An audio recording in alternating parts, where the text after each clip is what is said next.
सरकारी योजना YouTube channel को आपण माननकु स्वागत। नुआखाईरु पीएम किसान रे सामिल पाई स्वतंत्र अभियान। राज्य रे जेउ मध्यम बृहत चासी और सहरांचल चासी पीएम किसान योजना रे सामिल होई नाहंती सेमानंकु एही योजना रे सामिल कराजिबो।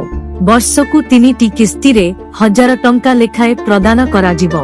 एथिपाई राज्य सरकार नुआखाईरु एक स्वतंत्र अभियान आरंभ करिबे बोली कृषि विभाग दायित्वरे थिबा उपमुख्यमंत्री कनकवर्धन सिंहदेव आज विधानसभा रे कहिसंती।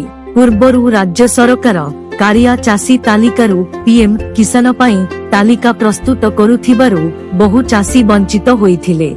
एबे प्राय 31,62,000 चासी पीएम किसान तालिकारे सामिल होइथिबा जणा पड़िछि। आउ 6 लाख चासी एही तालिकारे सामिल हेबे। आज कृषि और कृषक सशक्तकरण विभागर खर्च दाबी आलोचनार उत्तर रखी उपमुख्यमंत्री कहिथिले, संप्रति माटीर स्वास्थ्य सुरक्षा खाद्य निरापत्ता बजाय रखिबाकु स्थायी कृषि पद्धति अवलंबन करिबा एक समयोपयोगी पदक्षेप।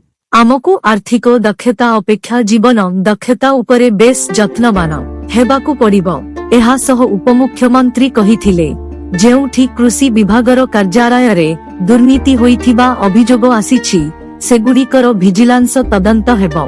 दोषींको विरोध रे कड़ा कार्यानुष्ठान नियाजिबा ओडिशा एबे मिलेट हब पालटिछि। राज्य सरकार धान समेत विभिन्न शस्य तैलबीज झोट और कपाकू एमएस रे किनिबे। एणिकी आमे आंध्ररु धान बिहन नानी 2टी सीआई प्रस्तुत उन्नतमानर बिहन जोगाइबु।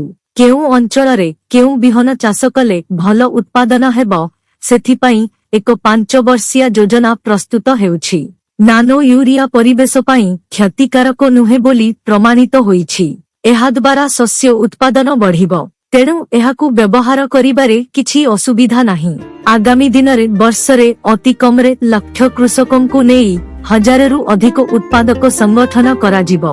कृषक ओडिशा पोर्टाल माध्यमरे राज्यर लाख चासी पंजीकृत हेलेनी। एहाद्रा चासी माने सेमानंको मानदंड अनुजाई विभिन्न योजना रे उपकृत हेबे।